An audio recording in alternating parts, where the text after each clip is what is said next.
All right, Jess, we are so lucky to have with us again Brett and Kira. If you remember, a few years back, we talked to them at Solarrolla. They do these amazing camper conversions. We're going to get into all that right now. Thank you so much, guys, for joining us. Yeah, thanks for having us. We're excited to see you guys again. So last time we talked, you were doing some cool stuff for some like celebrities. Have you been working with celebrities? I think last time we talked, were we just finishing up Redfoo's VW? Yes. Yeah. So we took a 71. It was just a transporter, and we opened up the top and popped the top 40 inches and did a articulating solar array on there. That vehicle struck by a tree.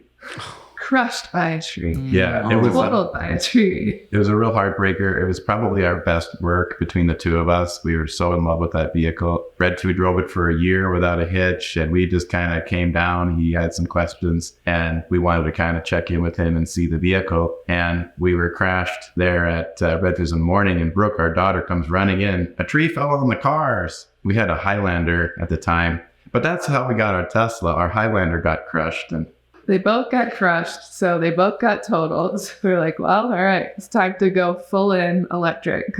Yeah.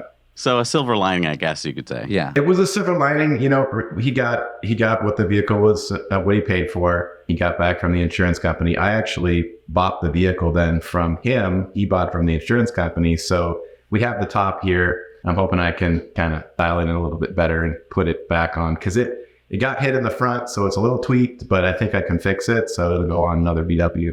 Now, our viewers watching may not know what you just said. You said articulating solar roof. Yeah, let's talk about what you guys work on, because we know, but our audience probably hasn't seen it. Yeah, so explain, what does that mean? Well, it's just articulating just means that it moves, and it's going to move based on some kind of control. And with solar, of course, we want to get our solar panels, facing the sun as directly as possible to get the utmost power. And of course, on vehicles, there's a limited amount of real estate for solar, so you really gotta articulate it to get the maximum amount and get some significant amount of power from the sun on a vehicle. And just so everybody knows, just because we've been seeing like some VW microbuses here, those typically were gasoline powered because they were made in the 60s and the 70s. You're talking about fully converting them over to an electric drivetrain, electric batteries, and then putting solar on the roof of them, so that way you could charge them with the sun. Right. So good point, because a lot of people see the vehicles with the huge solar array,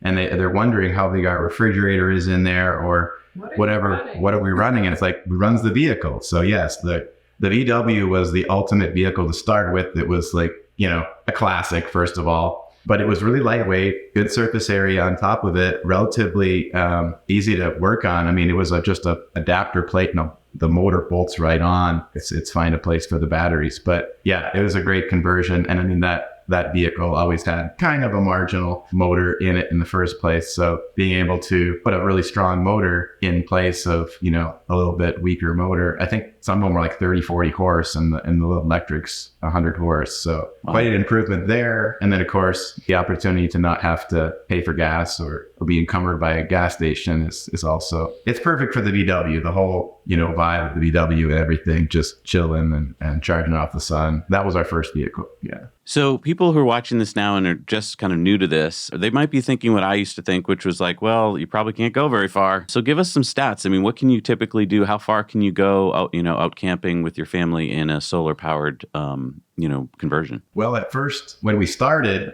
our VW, our very first one. Our first vehicle was, of course, where we started, had lead acid batteries in it, had 1,000 watts of solar. It articulated, so it did raise up, and we could really face the sun in the morning. That's really a nice marriage, the solar powered vehicle and a camper, because in the morning time, when you want to be facing the rising sun, your top is up, and we like to put the beds up top, just of course to, add space to the RV. And then of course, same thing when you're getting ready for bed in the evening, you're following the sun down. So whether you have full articulating where you can just leave your vehicle parked, or, as we've done with some vehicles, you can get half the day with your vehicle in this position, and maybe you just kind of turn around if you really want to get the most out of the sun. But then like Joel Hayes from Route Del Sol kept telling me that his vehicle was usually ready to go before he was. So that was kind of a milestone. And that's really what my heart's into with all of these projects, is is seeing those numbers. What's the reality of this? We can all talk about it, until the sun goes down, but what do you really get? And it's like, that's what I'm proud that Kira and I have actually gotten out there and seeing what these vehicles can get. So we pull maybe 15, 20 miles on our first vehicle. If I worked it, in other words, I was right there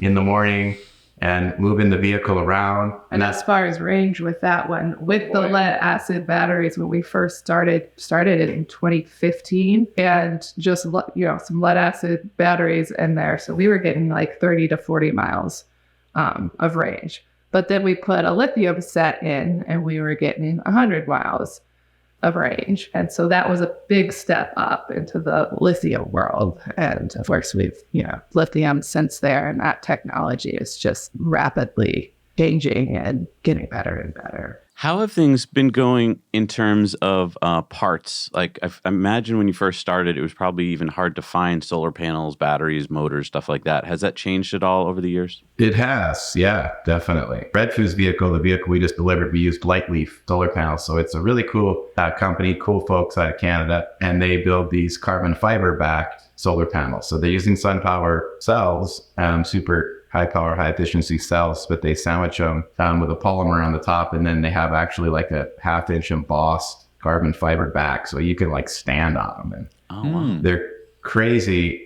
Every panel has its advantages and then its disadvantages, and it's such an intense equation because you want lightweight, but you also want stability and inertia with the whole system because it's about surface area, right? Getting it out there. And so, that's always the thing as far as getting more solar. Like, it's really not a limitation of volume or weight anymore with panels. It's just now becoming, all right, if you want to pull 200 miles a day off the sun, you're going to have to do a lot of creative deployment. So that's really what we're up against now as a solar powered vehicle company is, okay, what's the next thing? And it's fun because everybody's got an idea. Like Redfoo's VW, as we first started talking about, was when we went to awnings off the side. So it's like with our first VW bus, one panel on top, if you're really chilling, it's fine.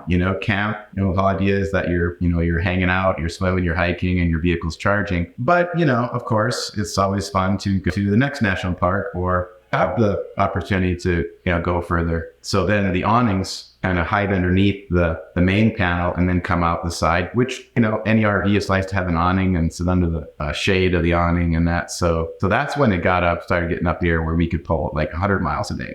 Wow. So with Redfoo's, yeah. That's impressive. So it's there. And, we just delivered Redfoo's and this thing was probably 13,000 pounds. And I pulled like 41 miles on a cloudy day. I mean, we had the sun in the morning, but then it clouded up really good. And I was watching the meter because this was my one chance to really test. We kind of had that motor out there and deliver, but we had a chance to chill out in the Saddle Mountains and use the vehicle kind of more how it's intended, which is, you put out your awnings and you set up shop, then you hang out and enjoy the beauty. And when you're ready to go, your vehicle's ready to go. That's the equation, it's just the surface area, the articulation, and that's what's going to, origami get better with time and more people working on it. So after the tree fell on Redfoo's VW bus, it was a couple of years after. That's when he was like, okay, I miss my Solarrolla. I miss, driving a vehicle that's powered by the sun. Let's do something else. So that's when he commissioned us. Right when we moved to Wisconsin, we started his E-Star, the vehicle that we just drove out to him. Same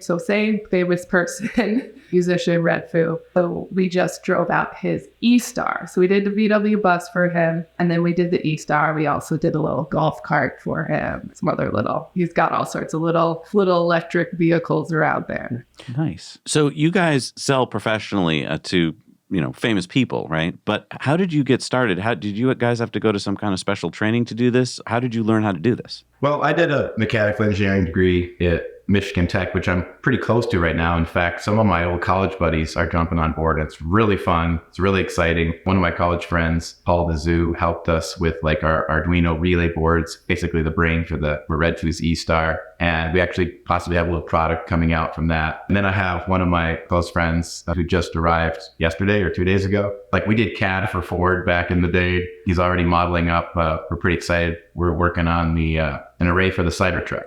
Oh. So yeah, so We've had a lot of interest lately. It's exciting. Messaging us. So it's been something that we've talked about doing, tops for our Tesla Model Y, like when we got it years ago. And the Cybertruck lends itself more to that. It's got a lot more surface area. It's almost the right angle, Yeah. I know. I keep thinking that the back, the part that covers the trunk is solar panels. It looks like it in some of the images and stuff. Well, I guess what I'm asking is because you guys inspired us. We were talking before the show. Jesse and I were so inspired after learning from you guys what you're doing. They were like, hey, you know what? Let's convert a car ourselves. And so, we converted a little MG Midget and we learned a lot. And I feel like before that project, we knew nothing. I mean, just the basics. And then after the project, I feel like it was like a college course, like learning with your hands. Not to say that we could immediately repeat it again, but I feel like the next project would it take us like 18 months? I feel like the next project would take us 10 months. I appreciate that. A lot of my respect goes out to you guys because, you guys have been on the Tesla end and, the beautiful, completed, perfect cars. And that's kind of where I've always seen you. And so to hear you digging into, because now you know so much more about what's going on with your Tesla and then you can apply that to a build and it's vice versa. And then we all become part of the development. So that's really cool. I appreciate that. Yeah. Thank you. Well, and there's so many different aspects to it. There's a few that I want to touch on, but first I just want to talk a little bit about solar powered vehicles. The only ones that are kind of like, they're not even really on the market today, but the ones that people can talk about are the Lightyear one, which I think they've gone out of business, Sono Motors one, which went out of business, and then Aptera, which hasn't gone out of business Not going yet. out of business. Not yet. And we're very excited, but they've achieved what you guys have achieved, but they're doing it in a much different way. And in fact, not Much really what different. you've achieved because they're not getting anywhere close to the amount of solar power or miles per day. And they have the lightest, most aerodynamic, three-wheeled vehicle that you can possibly imagine, which is smart because if you don't want to have a fold-out array, you need to make it as light as possible and still have a ton of surface area, which they do with their beaver tail. But you've gone about it in a completely different way. What was the idea behind it? What was the impetus? What started you off? Because you said, you took some lithium-ion batteries and you converted VW microbus and then you put some solar on the roof. What inspired you to do that? Well, it came quite a ways before that with a golf cart that I built. Okay. So when Kira was pregnant with our son, I felt super helpless. So I'm like, what can I do? Well, you can drive your kid around, put him to sleep, right? All right. But I couldn't justify burning gas. I'm like, all right, I'll build this electric golf cart with solar panels. And whenever the baby's crying, I'll just throw him in there and drive around and boom, right? I don't know how much I actually drove the kid around. I think we used it more for hauling wood, for pulling trees down, hauling firewood. Yeah, that's the whole point. It was like, wow. Neighborhood watch and drive around the neighborhood. We lived out. This is when we lived off grid in California, Northern California. It was like, wow, this isn't just whatever, this is serious. If I can go and, I can plug in my electric chainsaws to it and I can pull wood out and I can haul it. And then I was like, man, I just want to go to the grocery store now. If I could just go to the grocery store with this thing, my life would be perfect. What year was that? Yeah, because I didn't think we'd go in this direction, but I do want to. Is golf carts typically have to be plugged in, right? And Yeah. This is the first one. Oh my God, that's awesome. I mean, this seems like a product, actually. That's our son he's turning 16 in July. Wow. So he's got solar in his blood. This was 2008 he was born. So around then is when he started this first golf cart and put the solar panel on it. We've done quite a few of those for other people. Also, like I said, Redfoo has one. His is really cool. It's got 4 seats.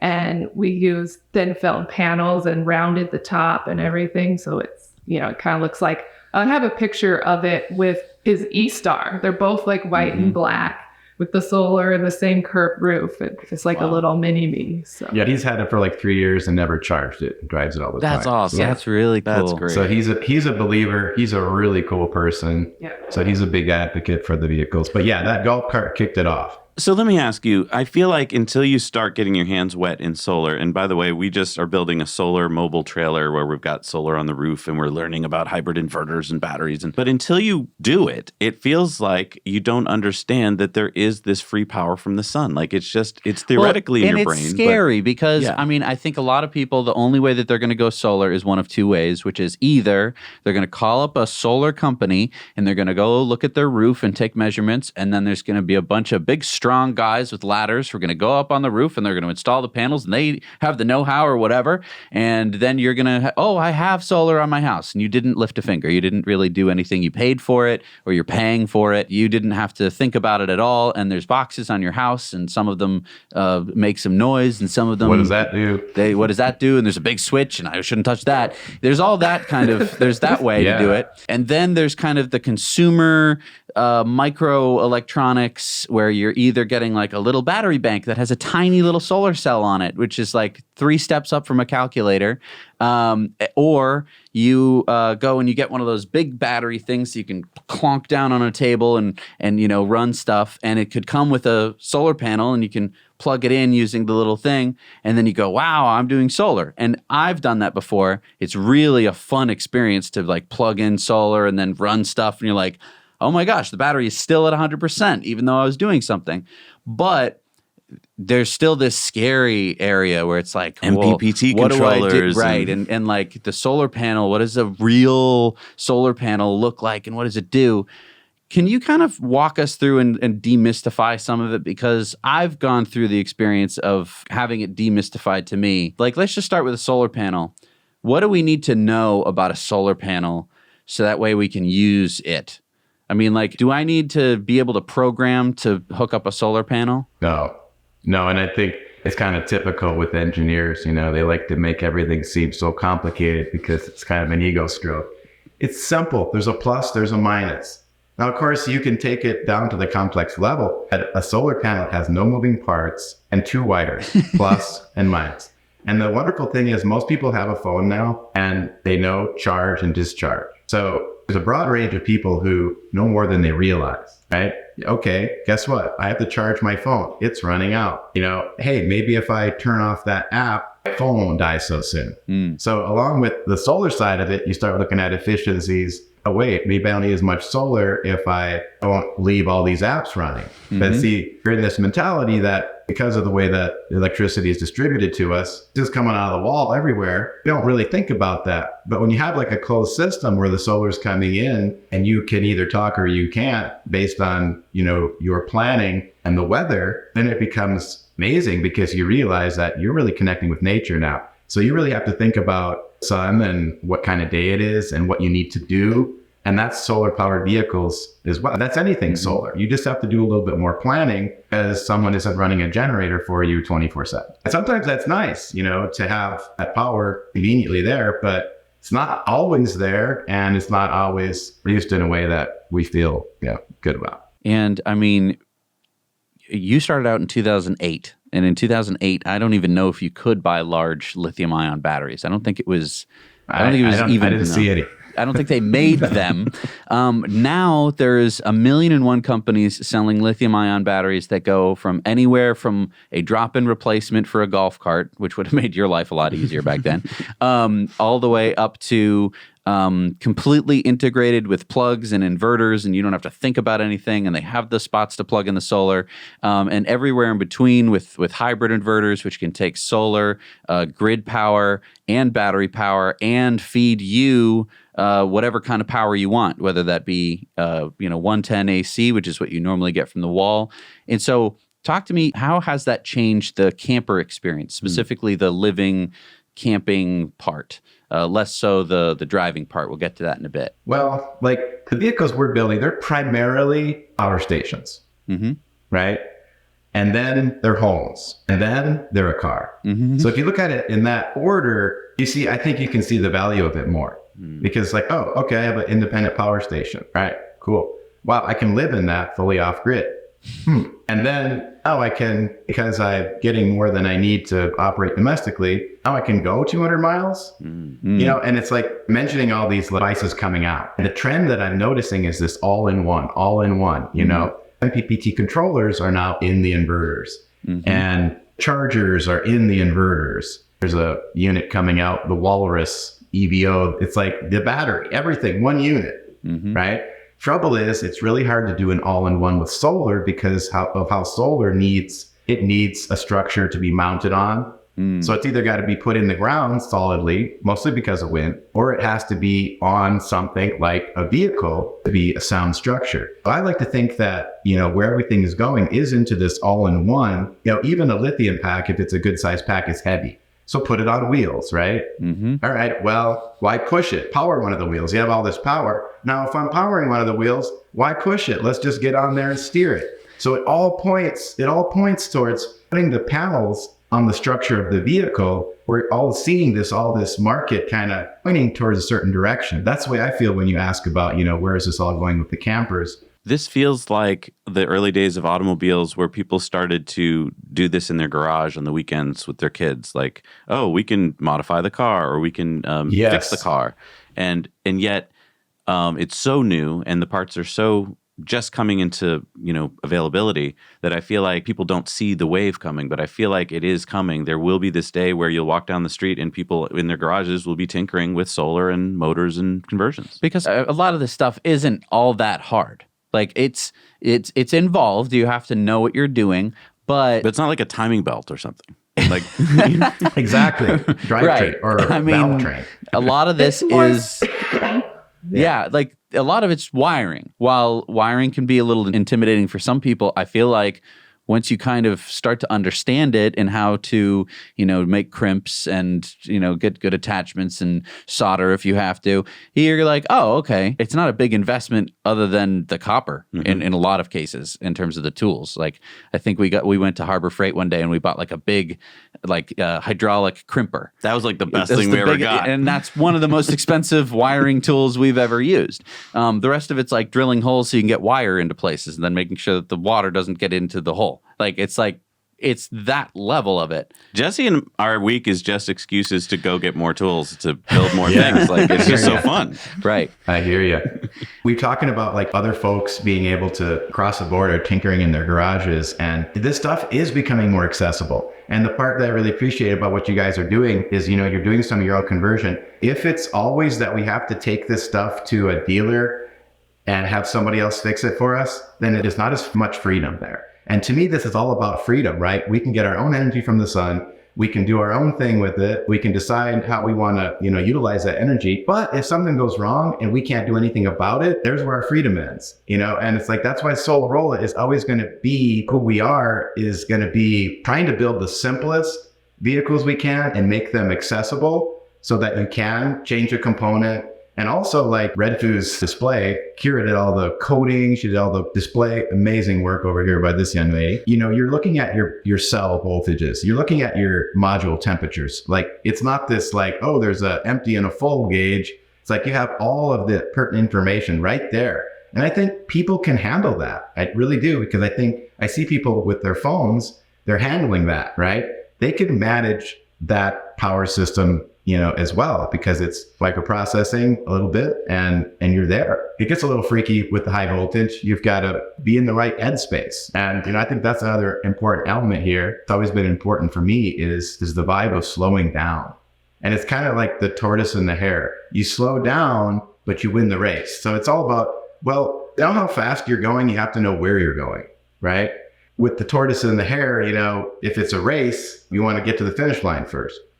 But with camping, what's the goal? The goal is to relax. The goal is to be with nature. And the solar really lends itself to that, because yes, you maybe have to spend a couple of days in a beautiful place. I know it's difficult, but hiking, doing whatever while your vehicle charges, because we get, of course, a lot of comments on the road.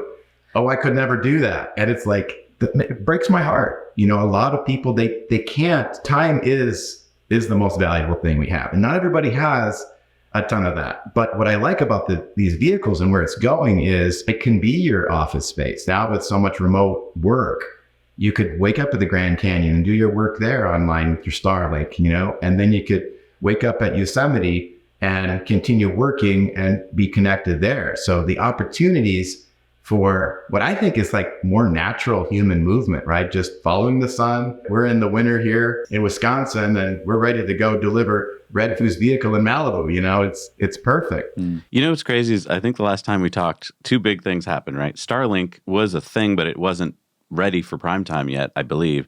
So now we're talking about, yeah, you can go somewhere and just be as if you were in New York City. You're on the internet. And the other thing is you guys got a Tesla. And I guess I'm really interested because we've come closer to you learning how to convert and solar and all this stuff. But I think last time we spoke, you didn't own a Tesla. So I'm curious. That's true. Like, what have you gotten out of being a Tesla owner that's changed at all? Yeah, I mean, when we got it was like, do we want to do this? Do we not? You know, we didn't have the time to build ourselves, you know, a daily driver at that time with the other jobs going on. And so we're like, oh, it'll be good market research. The car is awesome in so many ways. Living in Wisconsin, traction control in the winter is amazing. Yeah, we've had a lot of issues with our heat pump and being negative 20 and it blowing freezing cold air. And his father, who just passed, but we moved here largely in part to help take care of him. You know, he's in the car, 87 years old, Cranky. freezing, and why is the heat not working? And you know, we ended up eventually having to get our heat pump replaced, and of course, it had been out of warranty by that time by like a few miles. But I'd had it in 3 times the winter before, and they refused to do anything and said it was fine and there's nothing wrong, and just put it on auto. So I did have to fight with them quite a bit and got them to replace it for free. But that is the thing that we found with it is it's very much controlled by the manufacturer. We can't touch it. We can't do anything. We don't know what's wrong with it if we have an issue, which is very different than our vehicles and what we're used to. But we still love it. It's great for travel. We've driven across the country so many times in it. And the superchargers is what makes that vehicle what it is, in my opinion, is like the supercharger network. It allows you to be able to travel at a more gas-powered rate. I feel like I've seen other projects you've worked on. You have a solar-powered scooter. And as soon as we started doing solar stuff, we immediately just started brainstorming, like, let's do a solar carport and let's do a solar-powered patio. And just put solar-powered, the word, in front of every project. And I think that's what happens, right? It just turns your brain into like, oh my God, with batteries and solar, there's so many things you can do. That's what I wanted our tagline to be. We'll solar power your mom. There's been a lot of potential taglines. Yeah. Put a panel on it. Put a panel on it. That's a good one. It does crack open your creativity. Well, and now it's like we've got property, we have animals, we've got gardens. So it's like we've got an electric 4-wheeler. Doesn't have solar panels on it right now, but we've got a big array that we plug it into. Yeah, right. It's like he did the lawnmower when we first moved here. He just converted his dad's old 30s tractor that they used to ride on when he was a kid making hay. Wow. He just converted that to electric, put a big old snowblower on the front, and then we didn't even get any snow this winter. But yeah, for sure. There's so many things to do. Well, I want to talk a little bit about the conversion part, especially with the car. Or vehicles in general, because I've noticed that there's basically one really sticky point when you're converting a vehicle from gas to electric, and that is that you take the thing that used to power the vehicle, and you quickly realize that the whole job of the engine of a car is to produce a spinning motion. And it's connected up perfectly into a system that moves that spinning motion all the way to the wheels and spins the wheels to make you move forward. And then you go, great, well, I don't need that spinning thing. And you chuck that out. And then you want to bring in your other spinning thing, an electric motor. And then you hold them next to each other and you go, how do I work? And it doesn't work because there's no way to connect the spinning thing to the other spinning thing. And of course, most electric motors were designed to be plugged into some kind of like pulley system that was going to run a pump or something. And so you go like, oh, connect to the spline. I need to connect to a spline or a some kind of a drive shaft. And that is the thing that I think would stop most people because if you told someone like you can convert this and you take out the engine, you put an electric motor, I a couple times. We've done this like 2 or 3 times because we worked our way up to this. We did a ride-on mower, completely ripped apart a ride-on mower. We found, where the belt would go to the rear differential, and I was like, perfect, we'll just spin this. And it was like, how? Because it's like a pulley shaft, and I could have either hooked up a pulley, which I didn't want to do a pulley, I wanted to do direct drive. And I think what we ended up doing was just taking like pieces of metal and like putting them together. Totally hacked it. It's the stupidest thing. Like it's basically like the poorest man's universal joint, and it's just it clicked and clacked. It was louder than the original gas engine. It was like, I'm like, damn it! Like this is supposed to be so quiet and cool. How have you dealt with this problem, the coupling problem? Well, like the VWs had kits. So there was already, when I started converting, there was already a kit. The coupler goes onto the motor, bolts right to the clutch, and then the adapter plate bolts the outside of the motor to the outside of the transmission. So stupid easy. But like on our mower, I just put the pulley on the motor and ran that belt back. And then like the tractor was totally different. I had to machine a coupler. So I have a small lathe, it's a manual. It's really a great, amazing tool. But that's kind of also where the CAD comes in.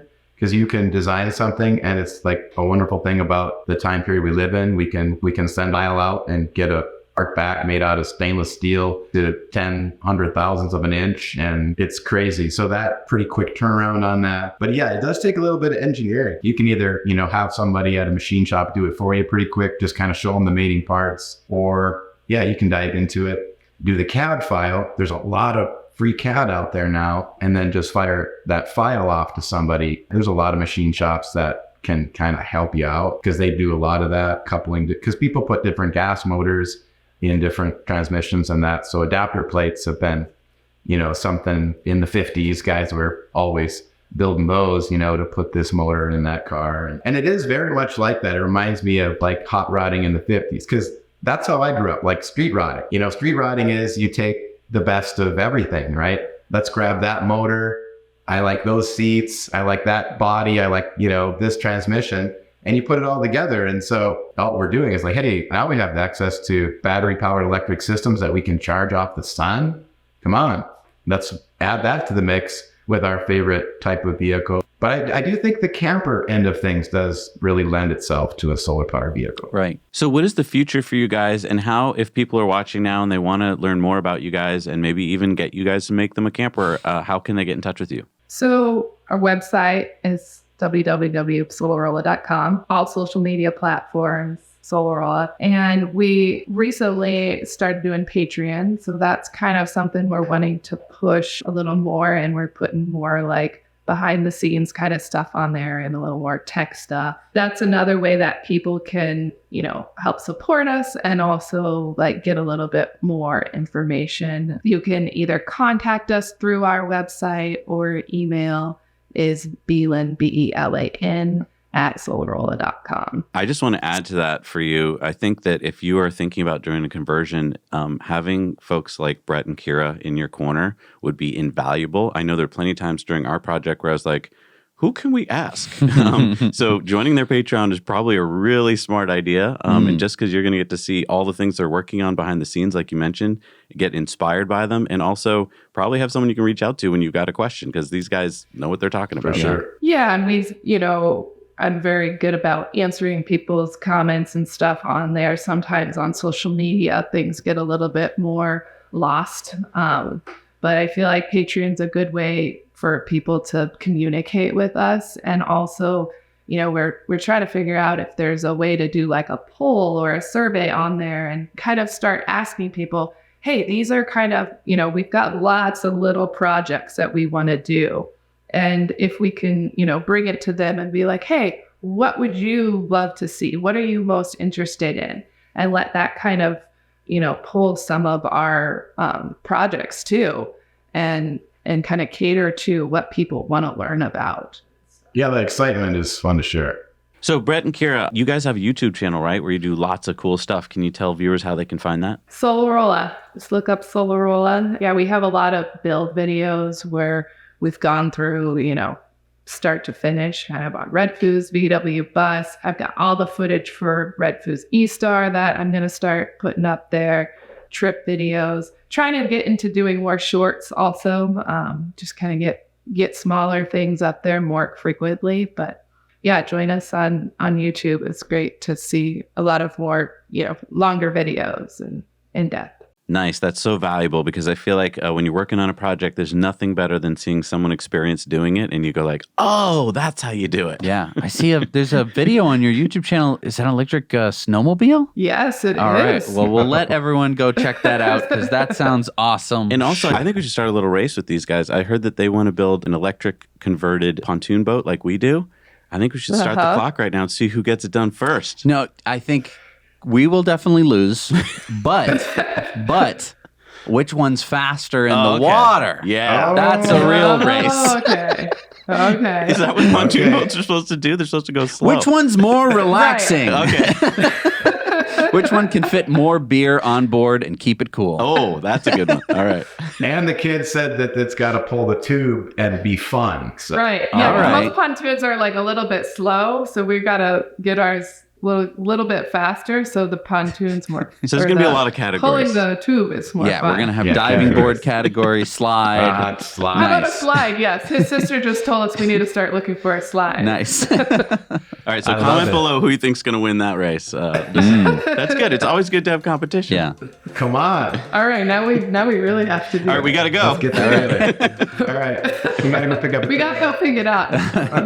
We put some money down on it, but we got to go pick it up. Awesome. You're already ahead of us. Oh, that's no good. All right. Well, thank you so much for joining us, guys. We'll see you next time. Always a pleasure. All right. Bye. Bye. Good luck.